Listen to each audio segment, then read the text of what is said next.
सावित्री अमावास्या दिन ब्रह्म मुहूर्त उठी करंतु एही चारोटी काम आपणकर स्वामी दीर्घायु हेब। आपणक जीवन में चली समस्त दुख कष्टरू आपणकु मुक्ति मिल जिवो। वर्ष सारा केबे मध्य धन अन्नर अभाव हेब नाही। माँ लक्ष्मी कृपारू आपणक घरे हेब धनर वर्षा। तेबे दर्शक बंधु चलित वर्ष 16 मे 2026 शनिवार दिन पड़िबाकु जाउअछि सावित्री अमावास्या। ज्येष्ठ मास कृष्ण पक्ष अमावास्या तिथि को सावित्री व्रत रूपे पालन करा जाए।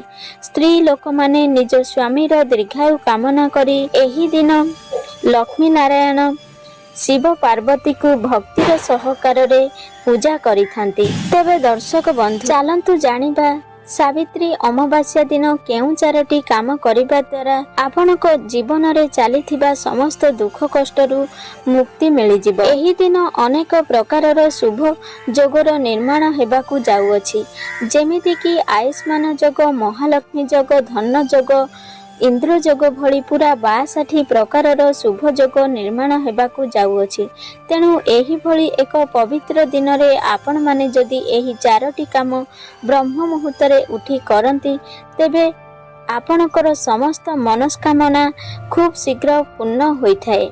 दर्शक बंधु जदि आपण ब्रह्म मुहूर्त रे उठी एही चारोटी काम करि दियंती तेबे आपणक उपरे भगवान प्रसन्न हुअंती। ता सहित निज इच्छार मध्य पूर्ति होई करि पारिबे। आपणकर जहाँ भी मनस्कामना रहिछि ताहा संपूर्ण होइथाए।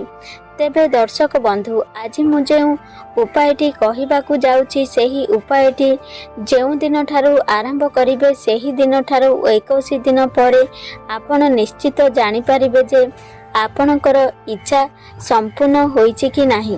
आपणकर जे कोनोसी भौतिक इच्छा रहिछि जेपरि कि धन प्राप्ति हेउ अथवा स्वास्थ्य हो किंबा भल चाथपा निजर विवाह किंबा आपणक गृह रे कोनोसी नकारात्मक शक्तिर प्रभाव रहिछि ताहा कमेइबा पई हेउ एही सबु किछि पई जदि आपण ब्रह्म मुहूर्त रे उठी एही चारोटी उपाय करि दियंती तेबे एहा ब्रह्म अस्त्र भली काम करिथाए एवं आपणकर सेही इच्छा को मध्य एही चारोटी काम पूर्ण करिथाए। दर्शक बंधु आपण माने जानती ब्रह्म मुहूर्त केते अधिक रहिथाए। आपण एही समय रे भगवान को प्रसन्न करिवार सुवर्ण सुजोग रहिथाए। ब्रह्म मुहूर्त रे आमर चतुर्पार्श्वरे सकारात्मक ऊर्जा अधिक मात्रा रे रहिथाए, कारण एही समय रे देवी देवता माने एही ब्रह्मांड रे विचरण करिथांती, आमर भूमंडल रे विचरण करिथांती, जहा फल रे कि सकारात्मक शक्तिर प्रभाव अधिक रहिथाए।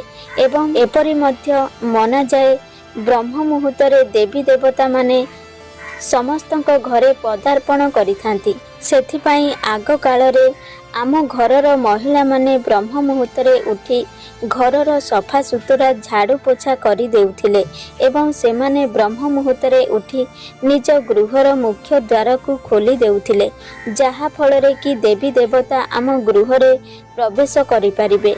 ब्रह्म मुहूर्त हेउछि सेही समय जेउ समय रे कि आपणकर इष्ट आपणक गृह को प्रवेश करिथांती। एहा सहित माँ लक्ष्मी मध्य ब्रह्म मुहूर्त रे आपणक गृह को पदार्पण करिथांती। मात्र आजिर आधुनिक समय रे समस्त व्यक्ति आलस्यर बशवर्ती होई जाइछंती। सेमाने प्रतिदिन डेरी रे शଯ୍ୟା त्याग करिथांती, जहा द्वारा कि एहार प्रभाव सेमानक उपरे अधिक मात्रा रे पड़िथाए, जेउ कारणरो कि आपण माने निजे अंगे लिभाई पारुथिबे जे आजिकाली जुगर मनुष्य माने अधिक चिंतारे रहुचंती, अधिक समस्या घेरे घेरी हो जाइछंती। आपण माने निजे एहा अनुभव करि पारुथिबे जे आग काल रे लोके माने अपेक्षा वर्तमानर लोक माने अधिक आधुनिक हेबा सत्वे मध्य सेमाने केते मानसिक चिंतारे रहिचंती। ब्रह्म मुहूर्त रे उठिबा द्वारा आपनकु ईश्वरक कृपा प्राप्त होइथाए, कारण देवी देवता माने आपणक आड़को अधिक मात्रा रे आकर्षित होइथांती, जहा फल रे कि आपणक व्यवहार रे मध्य परिवर्तन आसी थाए। ଯେଉଁ ବ୍ୟକ୍ତି ପ୍ରତିଦିନ ବ୍ରହ୍ମ ମୁହୂର୍ତ୍ତରେ ଉଠିବା ଆରମ୍ଭ କରିଦିଏ ତାର ଶାରୀରିକ ମାନସିକ ଆଚରଣରେ ପରିବର୍ତ୍ତନ ଘଟିଥାଏ। ସେହି ବ୍ୟକ୍ତିଙ୍କର ଆଧ୍ୟାତ୍ମିକ ଉନ୍ନତି ହେବାକୁ ଲାଗିଥାଏ। ଏହା ସହିତ ସେହି ବ୍ୟକ୍ତିଙ୍କର ଯେଉଁ ସବୁ ଇଚ୍ଛା ଥାଏ ତାହା ମଧ୍ୟ ଧୀରେ ଧୀରେ ସମ୍ପୂର୍ଣ୍ଣ ହେବାରେ ଲାଗିଥାଏ। କେବଳ ବ୍ରହ୍ମ ମୁହୂର୍ତ୍ତରେ ଉଠିବା ଦ୍ୱାରା ହିଁ ଆପଣଙ୍କ ଜୀବନରେ ଏତେ ମାତ୍ରାରେ ପରିବର୍ତ୍ତନ ହୋଇଥାଏ। ଆପଣ ଅନ୍ୟ କୌଣସି ବିଶେଷ କାର୍ଯ୍ୟ ନକରି ମଧ୍ୟଙ୍କର ସବୁ ଇଚ୍ଛା ଭଗବାନ ପୂର୍ଣ୍ଣ କରିଥାନ୍ତି। ତେବେ ଦର୍ଶକ ବନ୍ଧୁ ଆସନ୍ତୁ ଏବେ ଜାଣିବା ସେହି 4ଟି କାମ କ'ଣ। ତା ପୂର୍ବରୁ ଆପଣମାନଙ୍କୁ ଅନୁରୋଧ, ଭିଡ଼ିଓଟିକୁ ଶେଷ ପର୍ଯ୍ୟନ୍ତ ନିହାତି ଦେଖନ୍ତୁ ଏବଂ ଆମ ଚ୍ୟାନେଲକୁ ସବସ୍କ୍ରାଇବ୍ କରିନଥିଲେ ସବସ୍କ୍ରାଇବ୍ କରନ୍ତୁ। ତେବେ ଦର୍ଶକ ବନ୍ଧୁ ପ୍ରଥମ କାର୍ଯ୍ୟଟି ହେଉଛି ଆପଣ ଯେତେବେଳେ ବ୍ରହ୍ମ ମୁହୂର୍ତ୍ତରେ ଶଯ୍ୟା ତ୍ୟାଗ କରୁଛନ୍ତି ପ୍ରଥମେ ନିଜର ଇଷ୍ଟ ଦେବ କିମ୍ବା ଈଶ୍ୱରକୁ ପ୍ରାର୍ଥନା କରି ତାଙ୍କର ଧନ୍ୟବାଦ ଜ୍ଞାପନ କରି ଏବଂ ଈଶ୍ୱରଙ୍କୁ ସ୍ମରଣ କରି ନିଜର ଦିନକୁ ଆରମ୍ଭ କରନ୍ତୁ।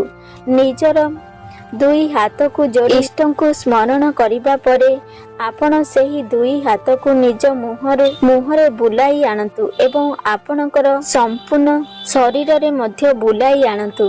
ଦର୍ଶକ ବନ୍ଧୁ ଆପଣ ନିଜର ଇଷ୍ଟକୁ ଏପରି ଧନ୍ୟବାଦ ଜ୍ଞାପନ କରିବା ଦ୍ୱାରା ଆପଣମାନେ ଜାଣନ୍ତି ବ୍ରହ୍ମ ମୁହୂର୍ତ୍ତରେ ଦେବୀ ଦେବତାମାନେ ଧରିତ୍ରୀ ଲୋକରେ ବିଚରଣ କରିଥାନ୍ତି ଏବଂ ଏପରି ଧନ୍ୟବାଦ ଜ୍ଞାପନ କରିବା ଦ୍ୱାରା ଏବଂ ତାଙ୍କୁ ସ୍ମରଣ କରିବା ଦ୍ୱାରା ସେ ଆପଣଙ୍କର ଡାକକୁ ସଙ୍ଗେ ସଙ୍ଗେ ଶୁଣିଥାନ୍ତି ଏବଂ ଆପଣଙ୍କ ଉପରେ ମଧ୍ୟ ପ୍ରସନ୍ନ ହୋଇଥାନ୍ତି। ତେବେ ଦର୍ଶକ ବନ୍ଧୁ ବ୍ରହ୍ମ ମୁହୂର୍ତ୍ତ ହେଉଛି 3ଟାରୁ 5ଟା ମଧ୍ୟର ସମୟ ଏବଂ ଏହି ବ୍ରହ୍ମ ମୁହୂର୍ତ୍ତରେ ଆପଣ କୌଣସି ଦେବ କାମ କରନ୍ତି କିମ୍ବା କୌଣସି ଶୁଭ କାର୍ଯ୍ୟ କରନ୍ତି ତେବେ ଭଗବାନ ଆପଣଙ୍କ ଉପରେ ଅତି ଶୀଘ୍ର ପ୍ରସନ୍ନ ହୋଇଥାନ୍ତି ଏବଂ ଏହାର ଫଳ ଆପଣଙ୍କୁ 100 ଗୁଣ ଅଧିକ ପ୍ରାପ୍ତ ହୋଇଥାଏ।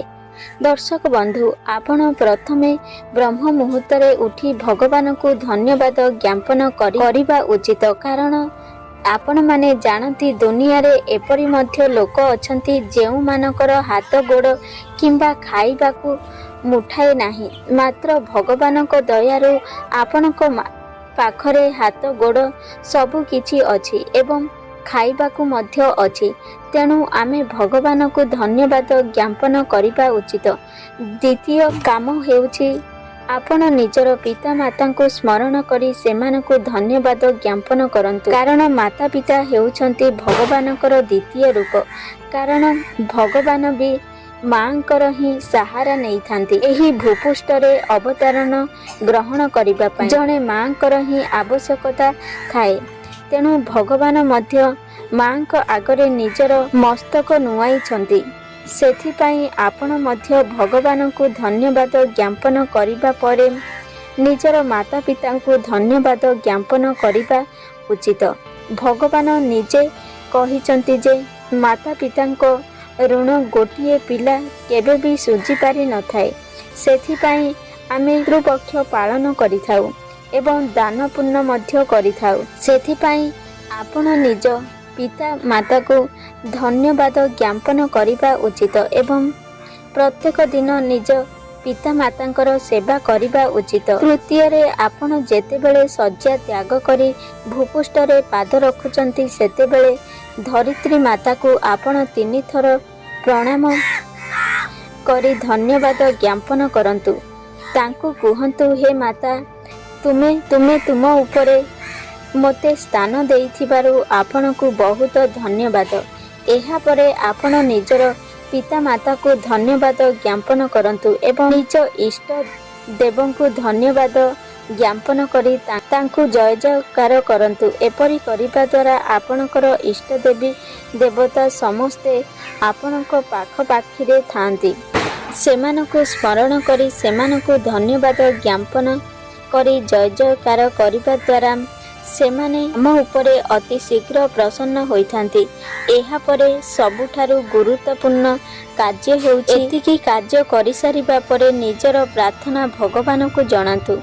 ଆପଣଙ୍କ ମନରେ ଯାହା ବି କିଛି ଇଚ୍ଛା ଅଛି, ଆପଣ ଯାହା ବି କିଛି ପ୍ରାପ୍ତ କରିବାକୁ ଇଚ୍ଛା ରଖିଛନ୍ତି ଭଗବାନଙ୍କ ନିକଟରେ ନିବେଦନ କରନ୍ତୁ। ଆପଣ ନିଜର ସମସ୍ତ ସମସ୍ୟା ଭଗବାନଙ୍କୁ ଜଣାନ୍ତୁ।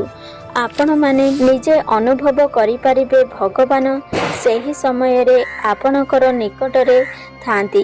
ଆପଣଙ୍କର ସମସ୍ତ ମନସ୍କାମନା ଭଗବାନଙ୍କ ନିକଟରେ ସହଜରେ ପହଞ୍ଚି ଯାଇଥାଏ।